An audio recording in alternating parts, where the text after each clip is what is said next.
जहां एक तरफ संसद का सत्र काफी ज्यादा हंगामेदार चल रहा है, एक तरफ अडानी के मुद्दे पर विपक्ष लगातार सरकार को घेर रहा है। आज संसद के अंदर काली जैकेटें पहनकर विपक्षी सांसदों ने अडानी और संभल के मुद्दे पर सरकार को घेरने का काम किया है।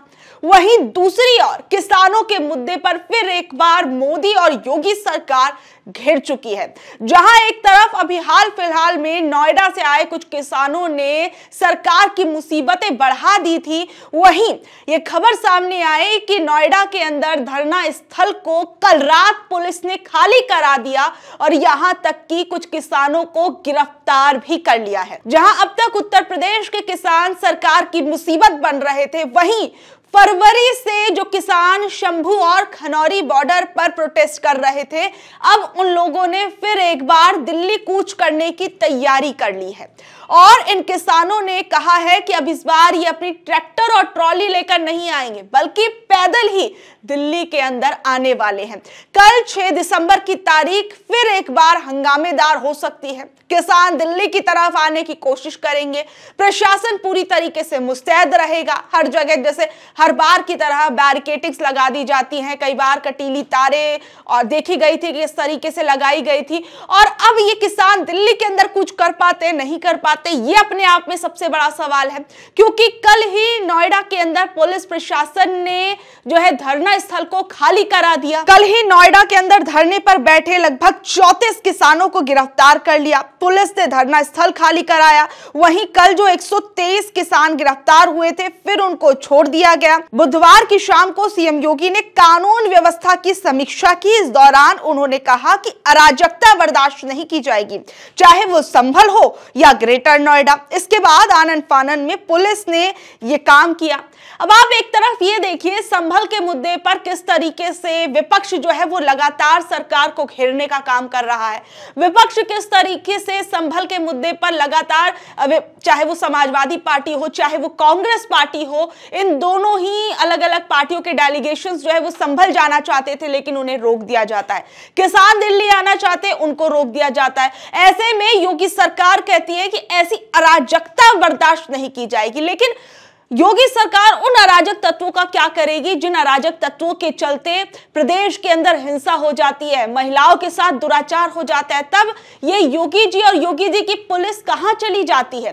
तब ये पुलिस एक्शन मोड में क्यों नजर नहीं आती? अब वो किसान जो अपनी मांगों के लिए सालों साल से प्रदर्शन कर रहे हैं, अब वो किसान जब दिल्ली आना चाहते हैं, दिल्ली के अंदर आने के बाद वो प्रदर्शन अगर करना चाहते हैं या फिर वो अपनी मांग को सामने रखना चाहते हैं, तो इसमें योगी सरकार या मोदी सरकार को अब कौन सी दिक्कतें होने लगी है? क्या उन्हें फिर से एक बार ये डर सताने लगा है कि अगर किसान फिर एक बार धरने पर बैठ गए, तो जैसे पहले लगातार किसान ने 1.5-2 साल तक अपना ये आंदोलन चलाया था, फिर एक बार ये किसान हमारी मुसीबत बन सकते हैं। एक तरफ आप देखिए शंभू और खनौरी बॉर्डर से आने वाले किसान, एक तरफ नोएडा से दिल्ली की तरफ आने वाले किसान। आप समझिए किस तरीके से ये किसान जो है अब सरकार की मुसीबत बन सकते हैं। एक तरफ जो है उपराष्ट्रपति जगदीप धनखड़ अपनी सरकार के अंदर ही कृषि मंत्री शिवराज सिंह चौहान से कहते हैं कि इन किसानों की समस्याओं का हल निकाला जाए। धनखड़ जी ये भी कहते हैं कि कृषि मंत्री जी हर पल आपके लिए महत्वपूर्ण है। मैं आपसे अनुरोध करता हूं और भारत के संविधान के तहत दूसरे सबसे बड़े पद पर विराजमान व्यक्ति के रूप में मैं आपसे आग्रह भी करता हूं, कृपया मुझे बताइए कि क्या किसानों से कोई वादा किया गया था और वो वादा क्यों नहीं निभाया गया? हम वादा पूरा करने के लिए क्या कर रहे हैं? पिछले साल भी आंदोलन हुआ था, इस साल भी आंदोलन है और समय जा रहा है, लेकिन हम कुछ नहीं कर रहे हैं। बीजेपी पार्टी के अंदर ही जगदीप धनखड़ जब अपनी ही सरकार के लोगों से सवाल पूछ रहे हैं, तब भी सरकार जो है किस तरीके से कभी किसानों को हिरासत में ले रही है, कभी किसानों को दिल्ली आने से रोका जा रहा है। तो अब ये समझ नहीं आ रहा कि उपराष्ट्रपति जी जो है वो सच में अपनी सरकार से अब सवाल कर रहे हैं, सरकार से अपनी सवाल करने की हिम्मत दिखा रहे हैं, या फिर ये सारी चीजें बस एक नौटंकी मात्र है, ताकि एक तरीके से किसानों को भी थोड़ा शांत किया जा सके और यहाँ पर जो प्रशासन को जो काम करना है वो अपना दूसरी तरफ काम करते रहे। क्योंकि देखिए जगदीप धनखड़ जी कह रहे हैं कि इन किसानों की मांग को क्यों नहीं मांगा जा रहा, इनकी जो चीजें हैं उनको क्यों नहीं देखा जा रहा है, और वो सीधे सीधे कृषि मंत्री जी से आग्रह करते हैं। लेकिन अब सबसे बड़ा सवाल यह है कि जब पुलिस आपकी, प्रशासन आपका, सरकार आपकी, तो उन सब चीजों के बाद आपकी ही सरकार के व्यक्ति को आपसे सवाल क्यों पूछना पड़ रहा है। अब जिस तरीके से ये शंभू और खनौरी बॉर्डर पर मौजूद किसान दिल्ली आने वाले हैं, इन लोगों की क्या कुछ मांगे हैं जरा वो समझिए फिर एक बार, क्योंकि आपको फरवरी का वो पूरा समय याद होगा। आपकी आंखों के आगे भी अगर कुछ लोग जिन्होंने वो तस्वीरें देखी होंगी तो उन्हें याद होगा कि किस तरीके से कटीली नुकीली तारे लगाकर उन किसानों को रोका गया था और किस तरीके से वो आंखों में आंसू आ जाने वाले वो गोले छोड़े गए थे, किस तरीके से किसान जो एक था उसकी मौत भी हो गई थी। ऐसे में बहुत सारी चीजें उस दौरान हुई थी।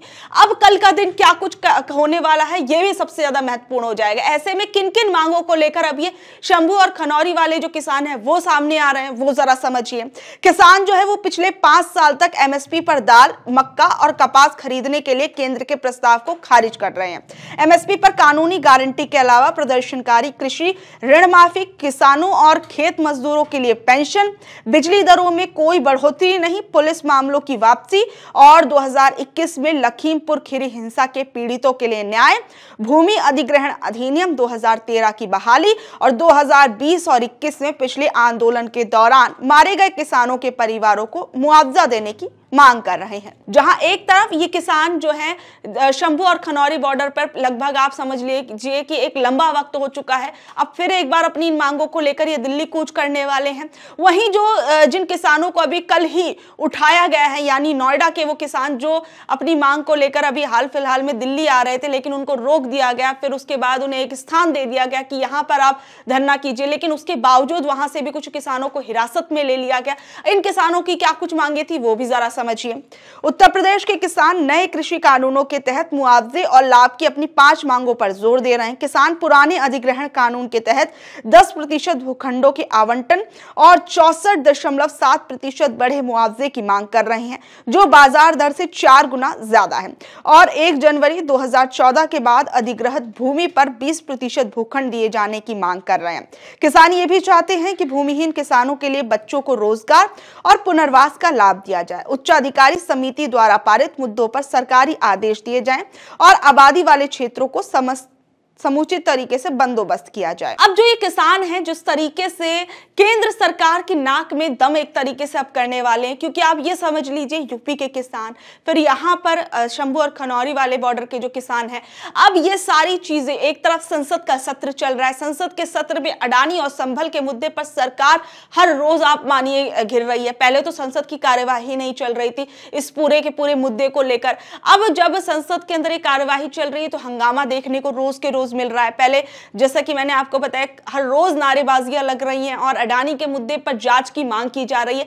अब ऐसे में सरकार इन सब चीजों से कैसे निपटेगी? अब सबसे बड़ी चीज ये है कि चौतरफा आप देखिए संसद का सत्र चल रहा है, किसान इस वक्त दिल्ली आने को तैयार है और ऐसे में अब सरकार, मोदी सरकार जो है इन किसानों को कैसे रोकेगी और अडानी और संभल के मुद्दे पर कैसे विपक्ष को शांत कराएगी। बहरहाल आप लोगों को इस पूरे मामले पर क्या कुछ लगता है नीचे दिए गए कमेंट बॉक्स में जरूर बताइएगा और ऐसी अपडेट से जुड़े रहने के लिए देखते रहिए ऑनलाइन न्यूज भारत में। आपके साथ शालिनी, धन्यवाद।